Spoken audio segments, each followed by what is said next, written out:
इस देश को तमाशा बनाने का काम नरेंद्र मोदी की सरकार ने और उनके विफल मंत्रियों ने किया हुआ है। अभी नीट की परीक्षा पर बवाल मचा हुआ था। मंत्री जी कह रहे थे कोई पेपर लीक नहीं हुआ। अब जो आरोपी गिरफ्तार हुआ है उसने साक्ष्य और सबूत देखकर बताया कैसे कैसे पेपर लीक हुआ था 35-35, 40-40 लाख रुपए में। और अभी 2 दिन पहले यूजीसी नेट की जो परीक्षा हुई थी उसका भी पर्चा लीक हो गया और उसको रद्द करना पड़ा। इस देश की 60% आबादी 35 साल से उम्र में कम है।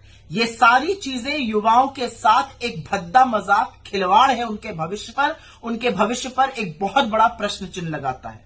असलियत तो यह है कि पिछले 5 साल में 43 भर्ती परीक्षा रद्द हुई है, जिससे प्रभावित करीब 1,75,00,000 युवा बेबस हैं, मजबूर हैं और गुस्से में हैं। पर ऐसा क्यों होता है कि क्या सरकार ने इससे पहले परीक्षाएं नहीं कराई हैं? परीक्षा होती थी इस देश में, परीक्षा लीक नहीं होती थी, लोग परीक्षा देते थे, किसी का सिलेक्शन होता था, किसी का नहीं होता था, नौकरियां भर दी जाती थी। लोग बेरोजगार हैं और उसके बाद जब परीक्षा देने जाते हैं तो परीक्षा लीक हो जाती है। असल में मोदी जी के और उनके मंत्रियों को कोई फर्क ही नहीं पड़ता। उनके बच्चे बड़े बड़े फॉरेन यूनिवर्सिटीज में पढ़ते हैं, उनको क्या फर्क पड़ता है आपके बच्चे गाजर मूली की तरह भरकर जाएं, परीक्षा दें, पेपर लीक हो जाए।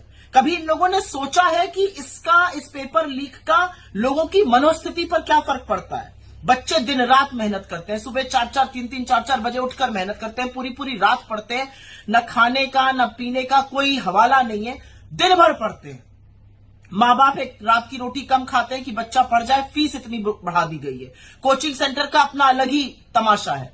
और उसके बाद जब पढ़ लिख कर परीक्षा की बारी आती है तो पैसे देकर फिर एक बार एक निवाला कम खाकर पैसे देकर फॉर्म खरीदा जाता है।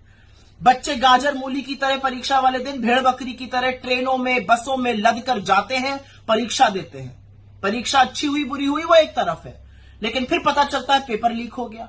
और पेपर छोटे मोटे एग्जाम का नहीं, पेपर नीट का लीक हो रहा है, नेट का लीक हो रहा है, आर्मी रिक्रूटमेंट का लीक हो रहा है, पुलिस भर्ती का गुजरात से लेकर यूपी तक लीक हो रहा है, यूपी टेट लीक हो रहा है। एक के बाद सीबीएसई के मैथ्स और अंग्रेजी के पेपर लीक हो रहे हैं, एक के बाद एक पेपर लीक होता जा रहा है।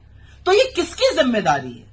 ये जो पेपर लीक माफिया है, इसके खिलाफ कार्रवाई कौन करेगा और कार्रवाई क्यों नहीं हो रही है? और हर बार कहीं ना कहीं पेपर लीक माफिया के जो तार हैं वो या तो गुजरात से या भाजपा से जुड़े हुए पाए जाते हैं। भाजपा के नेता उसमें संलग्न रहते हैं। लपक के आके क्लीन चिट दे दी धर्मेंद्र प्रधान ने, पेपर लीक नहीं हुआ। अब क्या बोलेंगे जब नीट का पेपर लीक हुआ? 24 लाख बच्चे वहां पर, यूजीसी नेट में 10 लाख लोगों ने इम्तिहान दिया। कौन जिम्मेदार है इन चीजों का? तो असलियत यह है कि पूरी तरह से उदासीन, पूरी तरह से अकर्मण्य और सरकार की विफलता का जो सबसे बड़ा दंश है, जो सबसे बड़ा दर्द है, वो इस देश के युवा को झेलना पड़ रहा है। उसने आपको सबक सिखाया है, लेकिन आप शायद अभी सबक सीख नहीं पाए हैं। लेकिन इस देश के भविष्य के साथ, इस देश के युवाओं के साथ खिलवाड़ करना बंद कर दीजिए। पेपर लीक माफियाओं का नहीं, युवाओं का सहारा बनिए, उनको संरक्षण दीजिए।